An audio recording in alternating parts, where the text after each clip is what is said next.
So what's up, you guys? So made a video last time saying that I got the leveling kit put on and some other stuff. I don't remember if I said anything about the transmission filter or not, but if I didn't, then I'll say something about that in another video. But today we're doing some simple stuff, and I've got some stuff to talk about. So as everybody's seen, which you may notice right off the bat, for those that have these vehicles, you know exactly what is missing. I'm done some simple things to the Yukon that don't really cost any money. They're just free things that I wanted to do to try to see what it looks like.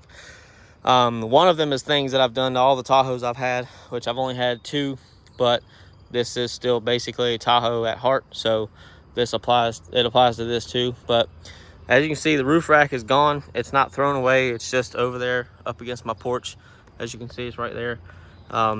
There's nothing wrong with it. I just wanted to take it off. I don't like roof racks. I never use them. I never see a need to use them. I don't go kayaking. I don't go biking. I don't do any of that stuff. So it's just unnecessary shit on top of the vehicle that I don't need. And plus, because the roof rack was on the top of the Yukon, nobody ever cleaned it the right way. So it's disgusting and dirty and needs to be cleaned. Like, I'll hop up there real quick without falling, hopefully, and show you guys. So you can see, like, right where the camera's pointing and where the pads were and everything. It's just real dirty, and you can see the roof is in really good shape. So you can tell that this Yukon has been in a garage most of its life. So that's always a good thing. So roof rack is off. You need a T30 for the top screws. There's, I believe, 6 of them. So actually 1, 2, 3, 4, 5, 6. Yeah, 6. So on both sides, and it just lifts off. That's it. I put the screws back in to try to keep water out. I'm gonna try to find some smaller bolts, because those are a lot longer than I need them to be. So I don't want to. You have to be very careful when you put them back in, because if you're not careful, you could actually pierce the headliner, which I did not, luckily. So that's a good thing. So that's something to keep track of. So another thing that I did is the Yukons, and the Yukons, Tahoes, Suburbans, the Yukon XL, the Escalades, all of them, they come with steps, which are just the regular black steps, which are over there, which you obviously know what's going to happen now. They're just regular black plastic steps. I had them on my Tahoe when I got it. I took them off, put them back on to see how it was with a lifted vehicle. I didn't like them. And with some steps, if you're not careful and you run a certain kind of wheel and tire combination, especially running wides, you can rub on the steps. I didn't have that problem. I just don't like steps at all. I think they're ugly. And my Yukon is not tall enough to need steps. Yes, it does have a leveling kit on it, but it's still not tall enough to warrant having the steps. And on cue, there's a train. But anyway, we'll keep going. With that being said, I wanted to take it off. Well, the engineers at GM, I guess they said, you know what, how can we fuck up somebody's day the most? Let's see what they want to do to try to take off the steps on their Yukon Denali or their Escalade or whatever. So I have the steps off. A lot of people are going to say that they don't like it because now it just looks like a regular Yukon. The steps are what makes the Yukon Denali look different than the Tahoes and the Suburbans. The Escalades look just like these, except the front ends look different. They have the steps. I think they have that body cladding on the side of the doors, that's what this stuff is. It's cladding. It's okay for what it is, but like I said, I'm not gonna need them. It's not tall enough, and for what I have planned, it's not necessary. So that leads me into I'll show everything. Like, I'll tell you what you need to take the steps off. But there's the steps. That's the top piece that's painted with the pad on top of it, and that's the actual step itself. You could probably use this on a Yukon or a Tahoe. Well, no, you couldn't, but well, you could if you punched out those holes right there. You could use that pad off of the top. So they are just regular steps like what I had on my Tahoe. So anyways, you're gonna need these bolts and nuts, those bolts, and the brackets. So the brackets are held on this is how they sit underneath the truck. This is the holes that it's bolted onto the underside of the body, and then these are all bolted to the step. So these are everything you have to take off. These are 10mm nut and bolt socket and a wrench. They're kind of really stupid to get to. These are a T40, I believe. I have it over here still, right there. Let's see. Well, it might be nice if I was prepared.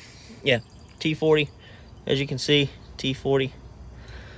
So, a 10mm socket wrench. Then you also have this bolt at the end right here, closer towards the front wheels. That's a 1/2 or 13mm, whichever you want to use. So, there you go. That was a pain in my ass. Those are a 10mm also. That's where you can separate the top piece from the bottom step itself. These are fiberglass, so they don't weigh a whole lot, but they do weigh a little bit. They're not the easiest thing to throw around, especially since how long they are. They get awkward. But anyway, so I just said a minute ago that for what I'm doing, I'm not going to need the steps, and that's true. I'm not going to stay with the leveling kit. I'm going to take it back off. I don't like it. This is all-wheel drive, not four-wheel drive. So what I'm planning to do is I'm going to make this into a all-wheel drive, I wouldn't say sport SUV, but a sport SUV like the SS Silverado and stuff like that. It's got the 6-liter, so it's already got that. The transmission, that's a little bit to worry about. It's got 4L65 in it. I'd rather have a 4L80, or I'd rather have a newer transmission and engine from a newer Denali. So the 6.2 and the 6L80. But, you know, don't have the funds for that, so I got to make do with what I got.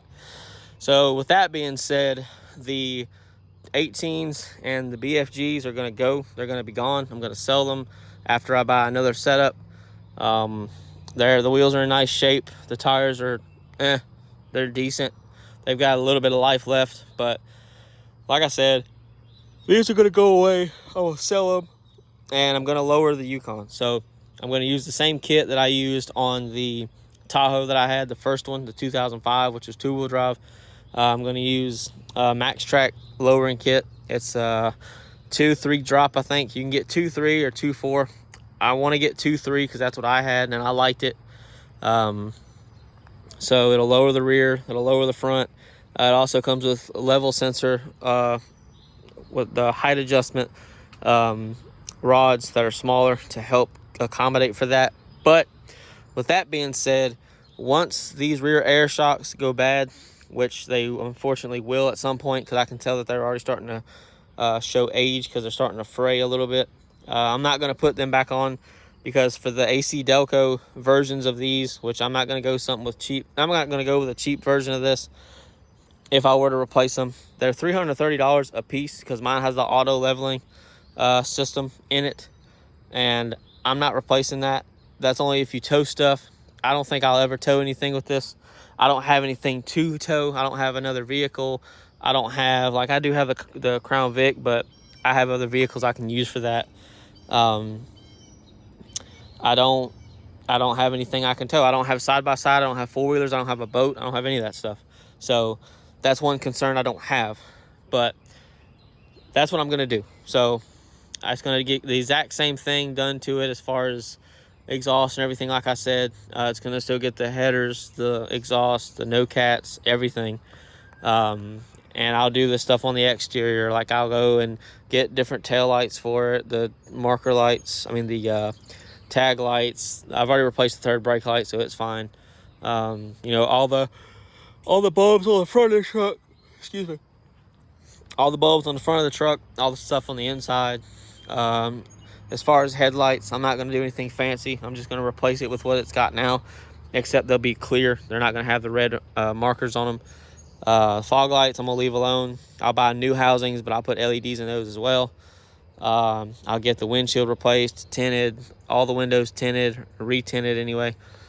I've cleaned off the bottom of the vehicle so that I can watch the oil leaks that supposedly happen.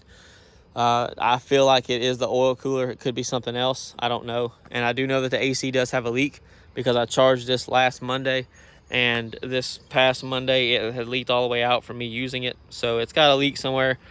Could be the compressor, could be one of the lines. I don't know. I'll have to have it tested to find it so that it can be replaced. I might as well just redo the whole AC system completely because it still seems like it's not at its full potential. So, but I'm gonna end the video here because I want to go ahead and get these steps taken off this side, and I want to wash the roof and wash the whole Yukon by hand since I haven't done that yet. So, other than that, I don't know when I might take the leveling kit off here soon, just because it's not aligned. It does not have an alignment now. Since it's all-wheel drive, the tires squeal because they're for one, they've probably got positive camber. Two, they're probably towed out or towed in way too much. So all that's got to be addressed. So anyways, I hope you guys enjoyed. I hope you guys like what I'm going to be doing. If not, I mean, that's fine too. At the end of the day, it is still mine, so I'll do what I want to with it. People can say I've ruined it, and that's fine. I don't care. I mean, it does what I need it to do, and I'm going to enjoy driving it just like I enjoyed my other vehicles. So like I said, hope you guys enjoyed, and I'll see you later.